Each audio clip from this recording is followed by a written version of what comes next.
வணக்கம். என் குருநாதர் எழுத்து சித்தர் பாலகுமார சார் அவர்களை மனதார வணங்கிவிட்டு உங்களுடன் பேச தொடங்குகிறேன்.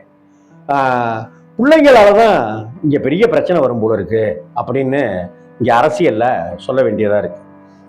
சமீப காலங்கள்ல குறிப்பா இந்த 2026 தேர்தலை நோக்கி நகர்ந்து கொண்டிருக்கிற இன்னும் 8 மாதங்கள் 10 மாதங்கள் இருக்கிற இந்த காலகட்டத்துல பிள்ளையப்பத்தா கண்ணீர் அப்படிங்கிற மாதிரி அப்பாக்கள் புலம்பிக் கொண்டே இருக்கிறார்கள், வருந்திக் கொண்டே இருக்கிறார்கள் அரசியல் வட்டத்துல. என்ன அப்படின்னு சொல்லி பார்த்தோம் அப்படின்னாக்க, முதலாவதாக எனக்கு ரொம்ப ரொம்ப பிடித்த வைகோ அண்ணனை பற்றி எடுத்துக்கொண்டோம்.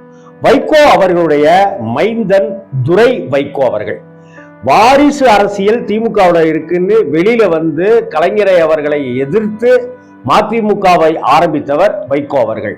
ஆனா காலம் வேறு ஒரு இடத்துக்கு இட்டு சென்றதுங்கிற மாதிரி தன்னுடைய மகனை அவர் அரசியலுக்கு கொண்டு வரக்கூடிய ஒரு சூழ்நிலை ஏற்பட்டது.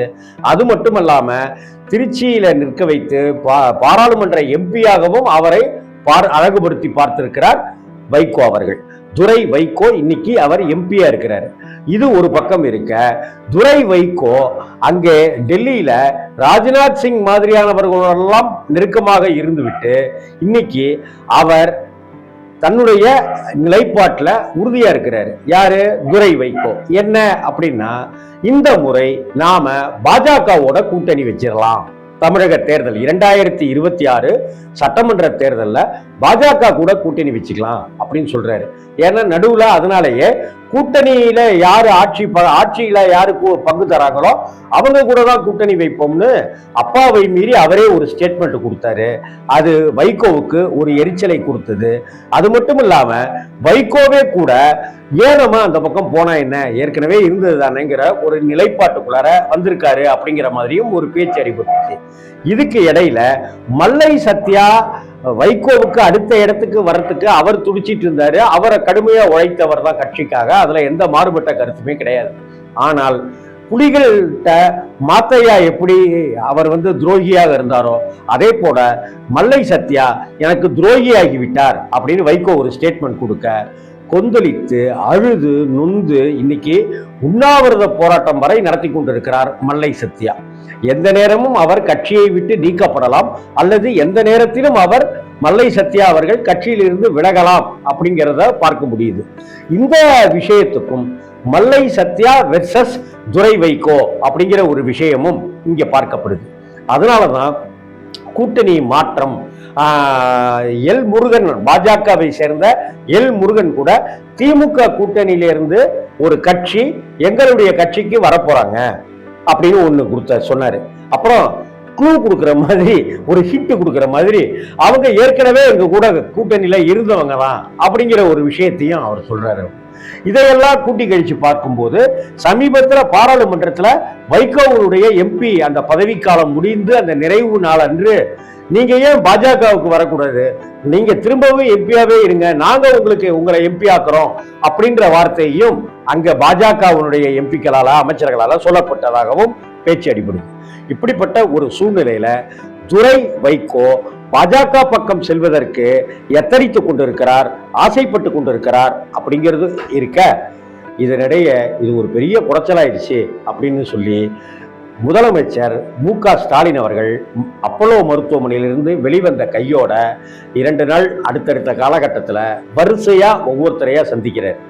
அதற்கு முன்னதாக சீமான் அவர்களை சந்தித்தார். சீமான் அவர்களுடைய அந்த அரசியல், சீமான் அவர்களுடைய யாரை எதிர்க்கிற விஷயங்கள் அப்படிங்கிறது எல்லாத்தையும் கணக்கில் வச்சுக்கிட்டு சீமானை சந்தித்து பேசுகிறார். சீமான் அதுக்கு என்ன சொல்றாரு, முத்து அண்ணன் இறந்துட்டாரு, அதனால ஸ்டாலின் அண்ணனை பார்த்து இது மாதிரி இரங்கல் தெரிவிக்கிறதுக்கு வருத்தம் தெரிவிக்க சொல்லிட்டு போலான்னு வந்தேன் அப்படின்னு சொல்றாரு. இது ஒரு பக்கம் இருக்க, அதற்கு அடுத்ததாக இப்போ வைகோவும் தன்னுடைய மகனை அழைத்துக் கொண்டு ஸ்டாலின் அவர்களை பார்த்துவிட்டு வெளியில வீராவேசம், அவர் சாதாரணமா பேசினாலே சிவாஜி பிரமாதமா நடிச்சிருக்காரு அப்படிங்கிறதையே கூட ரொம்ப வீராவேசமா பேசக்கூடியவர் தான் அண்ணன் வைகோ அவர்கள். அப்படிப்பட்ட வைகோ அவர்கள் வெளியில ஸ்டாலின் அவர்களை சந்தித்து விட்டு வெளியில வந்த கையோடைய அவர் பேசுகிற விஷயம் என்ன அப்படின்னு பார்த்தாக்க, மதிமுக ஒருபோதும் பாஜகவுடன் கூட்டு சேராது, இப்படியான வீண் வதந்திகளை யாரும் நம்பாதீர்கள், நாங்கள் ஒருபோதும் மதவாத கட்சியோடு நாங்கள் இணைய மாட்டோம் அப்படின்னு மகனை வைத்துக்கொண்டு, பாஜகவுடன் சேர துடிக்கிற மகனை வைத்துக்கொண்டு மதிமுகவை சேர்ந்த அண்ணன் வைகோ அவர்கள் டிக்ளேர் பண்றார், உறுதி செய்யறார். இது ஒரு அப்பா பையன் சண்டை அப்படின்னு சொல்லி பார்த்தோம் அப்படின்னாக்க, இந்த அப்பா பையன் சண்டை இல்லை. ஆனா அப்பா பையனால அப்பாவுக்கு ஏகப்பட்ட பிரச்சனை. யாரு? அண்ணன் எடப்பாடி பழனிசாமி அண்ணனுக்கு. எடப்பாடி பழனிசாமி அண்ணன் எட்டடினாக்க, எடப்பாடி பழனிசாமி அண்ணனுடைய மகன் மிதுனாக இருக்கட்டும், சம்பந்தியாக இருக்கட்டும், அவங்க எல்லாம் 64 அடி பாஞ்சு ஏகப்பட்ட காசு சம்பாதிச்சிருக்காங்க. 750 கோடிக்கு மேல சம்பாதிச்சிருக்காங்க. இடி ரைடு, ஐடி ரைடு அப்படி இப்படின்லாம் வந்துட்டு இருக்கிறது. அதையெல்லாம் அந்த சம்பந்தியை காப்பதற்காகவும் மகனை காப்பதற்காகவும் தான் அவர் நேரா எடப்பாடி அமித்ஷாவை சந்திக்க போனாருன்னு பேச்செல்லாம் அடிபட்டுச்சு. அதுவும் 3 கார் மாறி மாறி போன கதையெல்லாம் நமக்கு ஞாபகம் இருக்கும். ஸோ மிதுன் அவர்களுடைய அந்த ஊழல் பட்டியல் எல்லாமே இவருக்கு குடைச்சலை கொடுத்ததுனால தான் பாஜகவோடு ஒட்டுமில்லை உறவும் இல்லைன்னு போன முறை சொல்லிட்டு, இந்த முறை அடுத்த வருட தேர்தலுக்கு இப்பவே போய் கையை தூக்கி கூட்டணி அப்படின்னு டிக்ளேர் பண்ணக்கூடிய ஒரு கட்டாயத்துக்கு ஆளாகிறாரு. இதுக்கு எல்லாமே காரணம் மிதுனுடைய ஆட்டங்கள் தான். மிதுன் அவர்கள் கொஞ்ச நஞ்சம் இல்ல, அவ்வளவு அடின்னு கொள்ளையடிச்சிருக்கிறாரு அப்படின்னு சொல்லப்படுது. இது சம்பந்தமாக தான் ஐடி ரைடுகளும் இடி ரைடுகளும் வந்ததாகவும் சொல்லப்படுது. ஆனால் இது எந்த விஷயத்தையுமே நாம ஊர்ஜிதமா எதுவும் சொல்ல முடியாது. அப்படின்னாலும் கூட சம்பந்தி விவகாரம்ங்கிறது சந்திக்கு வந்ததுதான். மகன் விவகாரம், மிதுன் சம்பந்தப்பட்ட விவகாரமும் சந்திக்கு வந்ததுதான். அண்ணன் எடப்பாடி அவர்களுடைய விஷயமும் சந்திக்கு வந்ததுதான். ஆனால் இந்த விஷயம்தான் எடப்பாடியை கொஞ்சம் டம்ப் பண்ணிருச்சு, பாஜக பக்கம் போக வச்சிருச்சு.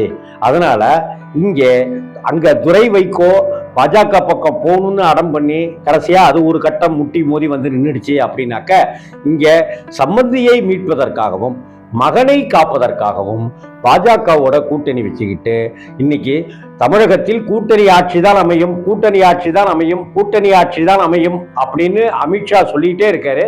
கூட்டணி ஆட்சி தான் அமையும், கூட்டணி ஆட்சி தான் அமையும்னு எடப்பாடி இன்னமும் சொல்லிக்கிட்டே இருக்காரு.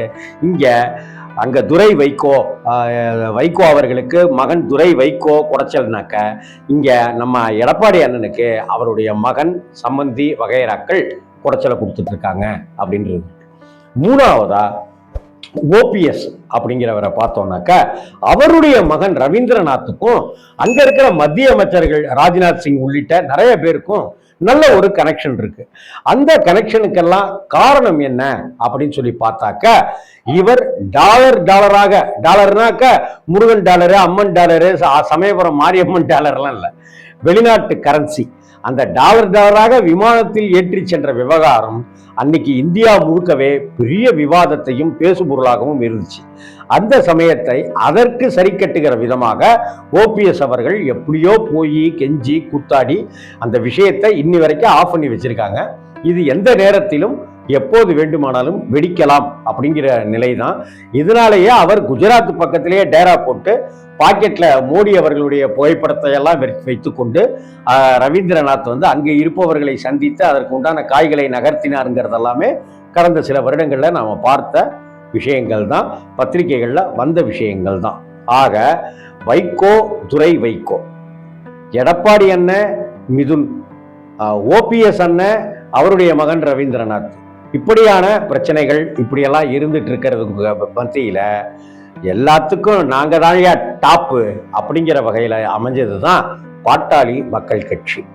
ராமதாஸ் ஐயாவுக்கும் அன்புமணி அவர்களுக்கும் கடந்த பல மாதங்களாக முட்டிக்கொண்டே இருக்க, நீ கிழக்கு அப்படின்னு சொன்னா, சூரியன் உதிக்கும் திசை கிழக்கு அப்படின்னு சொன்னா கிடையாது மேற்கு அப்படின்னு அன்புமணி சொல்ற அளவுக்கு விஷயம் பூதாகாரமா நாளொரு மேனியும் பொழுதொரு வண்ணமுமாக போய்கிட்டே இருக்கு. இவர் கூட்டம் போடுறாரு, அவர் கூட்டம் போடக்கூடாதுங்கிறாரு, இவர் பொதுக்குழு அடுத்த வாரம் கூட்டுறேங்கிறாரு, இவர் இந்த வாரம் கூட்டுறேங்கிறாரு, இவரை நீக்கிறேங்கிறாரு, அவரை சேர்த்துக்கிறேங்கிறாரு, நான் இவரை நீக்கிறேன் அப்படின்னு அன்புமணி சொல்றாரு, இல்ல நான் இவரை சேர்த்துக்கிறேன் அப்படின்னு சொல்றாரு, நான் தான் தலைவருங்கிறாரு, இனிமே நீ தான் செயல் தலைவருங்கிறாரு. இந்த 2026 தேர்தல் வரைக்கையாவது நான் தலைவராக இருந்துட்டு போறேனே, இந்த கட்சியை நாங்கள் எத்தனை கிராமங்களுக்கு 92,000 கிராமங்களுக்கு போய் நடைபயணமாக போய் இந்த கட்சியை நான் காப்பாற்றிருக்கேன், கட்சியை நான் வளர்த்துருக்கேன், இந்த எனக்கு வயசாயிடுச்சு, இப்போ இந்த தேர்தல் வரைக்கும் நான் இருக்கக்கூடாதா அப்படின்னு கெஞ்சுறாரு. தன்னுடைய பேரனை கொண்டு வந்தார் கட்சிக்குள்ளார. அதற்கு அவர் கடுமையா எதிர்ப்பு தெரிவிச்சாரு. தலைவர் பதவியிலே புடுங்கினாரு ராமதாஸ் ஐயா. இனி நீ செயல் தலைவர் தான் அப்படின்னு அன்புமணி அறிவிச்சாரு. இப்படியான கலைபுரங்கள் போய்கிட்டே இருக்கு. ஒவ்வொரு நாளும் அவர் இவரை தாக்குறது, இவர் அவரை தாக்குறது அப்படின்றாரு. என்னுடைய மனைவிய, சொந்த அம்மாவையே அவன் அன்புமணி பாட்டில் எடுத்து வீசினான் அப்படின்னு சொல்லி பேட்டியிலேயே சொல்றாரு. அப்படியெல்லாம் அம்மாவை செய்வாங்களா அப்படின்னு சொல்லிட்டு இவர் கேட்கிறாரு. இவர் பூம்புகார்ல நடக்கக்கூடிய அந்த மாநாட்டுக்கு, பெண்கள் சம்பந்தப்பட்ட அந்த மாநாட்டுக்கு போய் இடத்தையெல்லாம் பார்வையிடுறதுக்கு பூம்புகாருக்கு கிளம்பி போறாரு ராமதாஸ் ஐயா. அப்படி அப்பா போயிட்டாரு அப்படின்னு தெரிஞ்சுக்கிட்டு கள்ளத்தனமாக, திருட்டுத்தனமாக தைலாபுரம் தோட்டத்துக்கு வர்றாரு. எங்களுக்கு வேறெங்கும் கிளைகள் கிடையாது, தைலாபுரம் தோட்டத்தில் மட்டும்தான் பாமக அலுவலகம் இயங்கி கொண்டிருக்கிறது அப்படின்னு அறிவிக்கிறாரு. இப்படி ஒவ்வொரு அறிவிப்புகளுமே அதே போல ஆசைப்பட்டாங்க, அழுதாங்க, கெஞ்சினாங்க, பாஜக கூட கூட்டணி வைக்கணும் அப்படின்ட்டு சொன்னாங்க. இவங்க சௌமியா நிக்க போறதே எனக்கு தெரியாது, சௌமியா கேட்டுச்சு, கையெழுத்து போட்டுச்சு. கடைசி கட்டத்தில் நான் கையெழுத்து போட்டேன். பார்த்தாக்கே இங்கே பாரத் மாதா கி ஜே அப்படின்னு ஒரு கூட்டம் வந்துச்சு. என்னடா இது அப்படின்னு சொல்லிட்டு ஆச்சரியமா இருந்துச்சு எனக்கு. தரப்புகளாம் இங்கே விருந்தெல்லாம் நடக்குது, எனக்கு இதெல்லாம் தெரியாமலே தான் நடந்துச்சு அப்படின்னு ஒவ்வொரு குண்டா தூக்கி போட்டுக்கிட்டே இருக்காரு ராமதாஸ் ஐயா அவர்கள். இங்க இன்னமும் அவர்களுடைய பிரச்சனை தீர்ந்தபாடில்லை.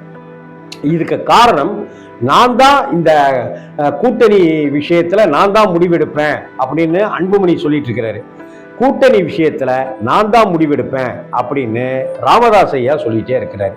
இதுக்கு இடையில இப்ப ஆளுக்கு ஒரு தேதியை சொல்லி பொதுக்குழுவை கூட்டுவதாக அறிவிச்சிருக்காங்க. இந்த பொதுக்குழுல எந்த பொதுக்குழு உண்மையான பொதுக்குழுங்கிறத பொதுவா பேசி முடிவெடுத்து தேர்தல் ஆணையம் என்ன முடிவெடுக்க போதோங்கிற ஒரு கலைபரத்தோடைய ஒவ்வொரு நாளும் போயிட்டே இருக்கு. வியாழக்கிழமை ராமதாஸ் ஐயா தைலாபுரத்துல உட்கார்ந்துக்கிட்டு மக்களை ஊடகவியலாளர்களை சந்திக்கிறது வழக்கமாயிடுச்சு. ஒருவேளை அவர் சென்னைக்கு வந்தாலும் அப்படி சந்திக்கிறாரு. திடீர்னு என்ன பண்றாரு, சமீப காலங்கள்ல அவர் திமுக பக்கம் ஒரு சாஃப்ட் கார்னரோட பேசுறாரு. அவர் ஸ்டாலினை பற்றி சாஃப்ட் கார்னரோட பேசுறாரு. கலைஞரை புகழ்ந்து பேசுகிறாரு. கலைஞருக்கும் இவருக்குமான நட்பை புகழ்ந்து பேசுகிறார். அப்ப இவர் திமுக பக்கம் போறதுக்கு தயாரா இருக்காரா அப்படிங்கிறதையும் இங்க பார்க்க வேண்டியிருக்கு. ஆனா அன்புமணி, சௌமியா அவர்கள்லாம் ஒத்த காலில் நின்றுக்கிட்டு பாஜக கூட தான் போகணுங்கிறதுல ரொம்ப உறுதியாவே இருக்கிறாங்க. ஆக வைகோ, துரை வைகோ, ரவீந்திரநாத் ஓபிஎஸ் அவர்கள், இங்க எடப்பாடி அண்ணன் மிதுன் அவர்கள், இங்க ராமதாஸ் ஐயா, அன்புமணி அவர்கள், இப்படின்னு அப்பா பையங்கிற விஷயங்கள்ங்கிறது தமிழக அரசியல்ல ஒரு கொந்தளிப்பை, ஒரு உஷ்ணத்தை கொடுத்து கொண்டே இருக்கிறது. இதற்கு மத்தியில நம்ம உதயநிதி ஸ்டாலின் துணை முதல்வரையும் நம்ம இந்த பட்டியல்ல கொஞ்சம் சேர்க்கத்தான் வேணும்.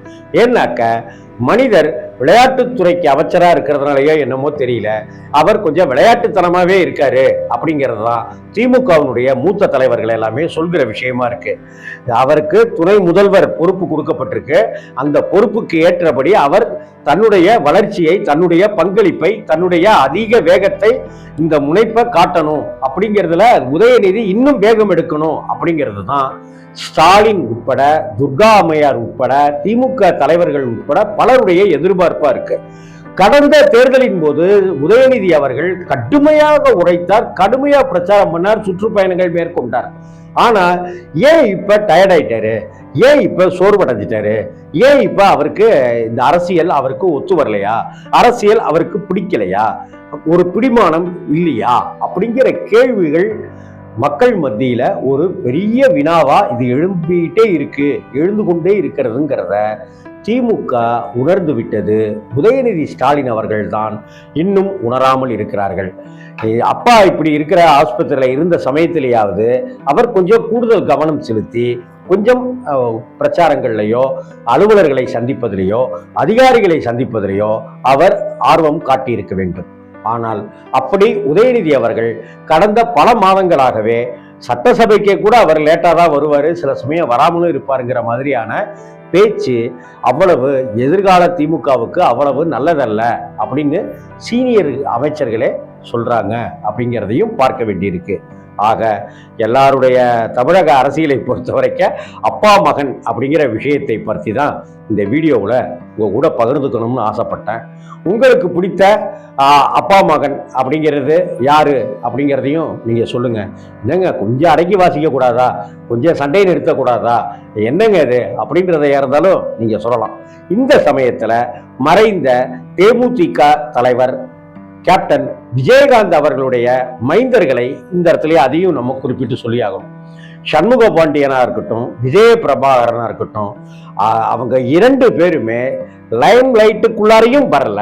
அதே சமயத்துல அவர்களை பற்றி சினிமா பிரபலங்கள் பணம்லாம் கொழுத்து கிடக்குது, சினிமா பிரபலங்கள் சந்திப்புலாம் இருக்கு, கட்சியெல்லாம் இருக்கு அப்படிங்கிற காரணத்துக்காக எந்த ஆட்டத்திலையும் பாட்டத்திலையும் ஈடுபடாம ஒரு ஒழுக்க சீலர்களாக, ஒரு காமடு பர்சன்களாக இருக்கிறாங்க.